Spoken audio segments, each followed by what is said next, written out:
Hi there, welcome back to How to Hypnotize Without Trance Part 5. And if you're watching this, and you're watching this right now, my hope is that you've already had the opportunity to go through the 3-part handstick tutorial.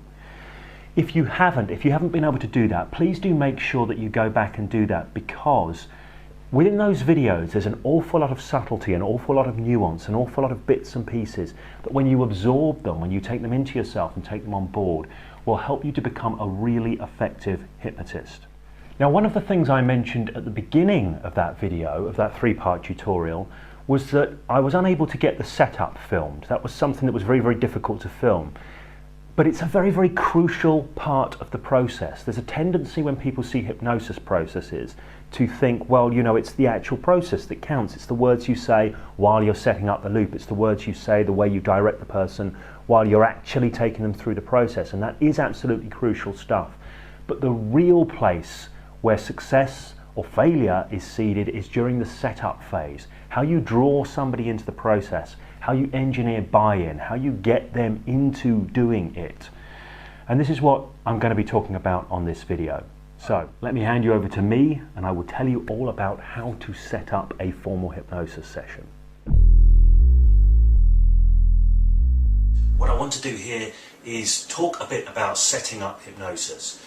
If you watch the handstick video, you'll know that I mentioned on there that what I hadn't included, what I hadn't filmed, was the setup for the thing, how I set the situation up to then be able to go on and do that handstick routine.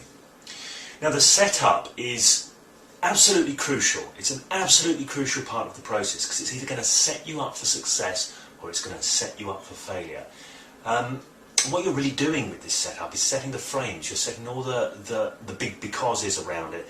You're setting up the dynamic so as you can then go on to begin to set up the hypnotic loops proper. I've written something about this already, and it's what I've written down is an expansion of an answer I put, or a post I put on a thread on NLP Connection, so I've expanded it out. But I want to add 1 or 2 bits in this video. I want to add 1 or 2 extra angles, extra dimensions.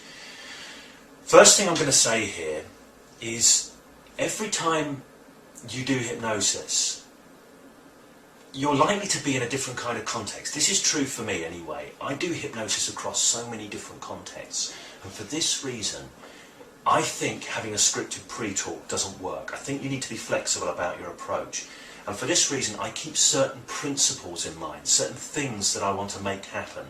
And I've talked a bit about these in the article, but the main thing that I'm thinking about is getting buy-in. This is the big thing. The big thing is getting buy-in. In order to get buy-in, there are some other things that can really help that out, some other things that almost have to happen. One of them is that you get rapport and you depressurize the situation. This simply means getting people to be comfortable with you and comfortable with the situation they're in. So unless you have that, it's going to be difficult to get buy-in, so that's an important element. The other element is seeding. I'm going to talk about this first, seeding. Seeding is the idea of planting the possibility for hypnosis in somebody's mind and then backing off and letting it grow. And there's a strong advantage to this approach. When you seed an idea, you back off, you let it grow, it engages people's curiosity in a very natural way, a very kind of naturalistic way.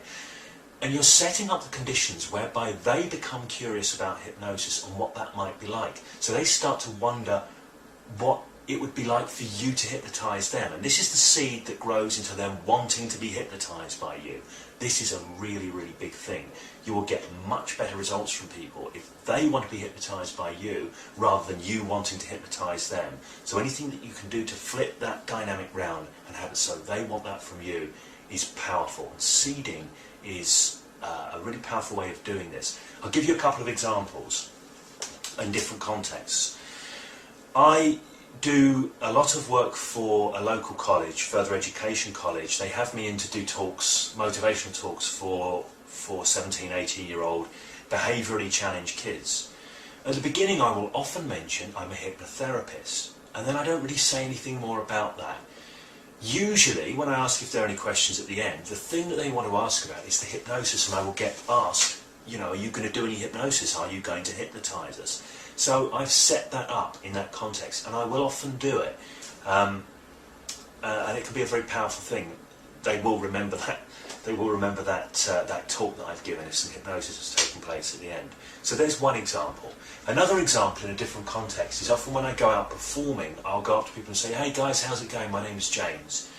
I'm entertaining people here this evening with magic, mind reading and hypnosis. So, do you want to see something?" And then I'll go on and I'll do some magic. But that whole hypnosis idea is brewing in the back of their mind. It's turning over in the back of their mind. Just a quick tip on the side.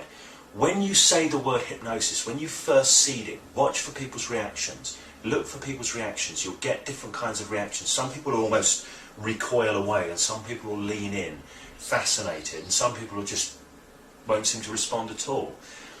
The ones who lean in fascinated and the ones who recoil away, you can flag them up because there's a good chance they're going to be good subjects for you later on. So there's another side to doing the seeding there. Again, just that last thing, seeding's about making people want that. Remember, it's about making them want it from you. Rapport and depressurization. I can't go into rapport in great detail here because there's too much to say about that. There's too much to say about rapport. What I will say is I often take the pressure off the situation by framing what I'm doing as not hypnosis, even though I've talked about hypnosis already and we may be discussing hypnosis. So I'll go ahead and say, well, look, let's do a little something. It's not really hypnosis, but it will give you a sense of how hypnosis works. And that line works to take the pressure off because we're not actually doing hypnosis now. We're just doing a little something to get a sense for how hypnosis works. There's all kinds of clever bits in there because it does presuppose that hypnosis works. It also presupposes that what we're going to do is going to work and it's going to show them something. So it kind of engages the mind. So there's this whole thing about rapport and depressurization. If people don't feel comfortable with you, if they don't feel comfortable with the interaction they're in, hypnosis is not going to take place. So take a little bit of time. I've said this in the write-up. Hypnosis is much more like seduction than persuasion. It's like you're drawing people in at a pace that's right for them. You're not forcing them, you're not pushing them, you're not pressuring them. Sometimes you can use a high pressure methodology and that can work, but that's not what I'm talking about right here. Last thing, most important thing is buy-in. If I'm going to do hypnosis with somebody, and I'm going to do overt hypnosis with somebody, I want to get a clear buy-in for them doing the process, for them being in the process. So I'll often ask them outright, are you happy to do this now? Do you want to do this now? And I want to get a yes, and I'm looking for congruence in that yes. So I'm looking for certainty in that yes, not, yeah, you know, maybe. Or, yeah, we could do, yeah. Or, yeah, okay. Nothing like that. I want yes. And I will also often ask other questions as well. I ask the concentration and the imagination questions. I'll say, okay, before we do this, do you have a good imagination?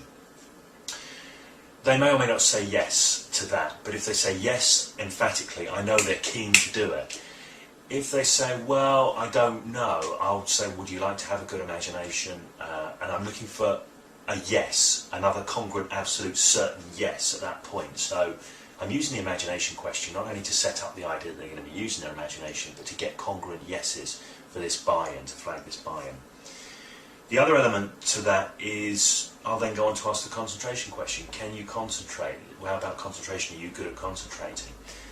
And again, I'm looking for a yes, or a sometimes, or something like that. And I'm going to say, can you concentrate now?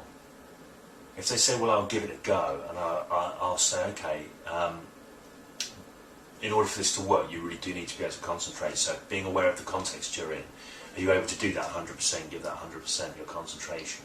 And I want to get a yes again at that point. So I'm looking for buy-in, I'm eliciting these yes responses. It goes beyond a yes set, because it's not enough that they say yes, it's enough that they're screaming yes with every molecule of their being, that they're just absolutely certain yes, and that's what I want.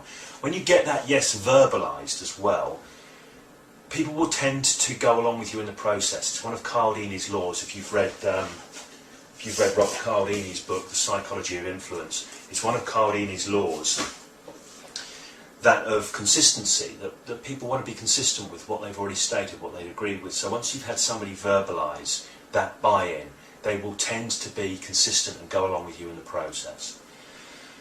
Okay, there's just one or two little extra bits and pieces in there that I hope are going to be useful to you. I'm not going to say any more because I want to keep this video short. Remember those things, play around with them, find your way, find your own way of seeding things, find your own way of building rapport and depressurizing the situation, and find your own way of getting buy-in and feeling it within yourself, knowing that you've got that absolute congruent brain.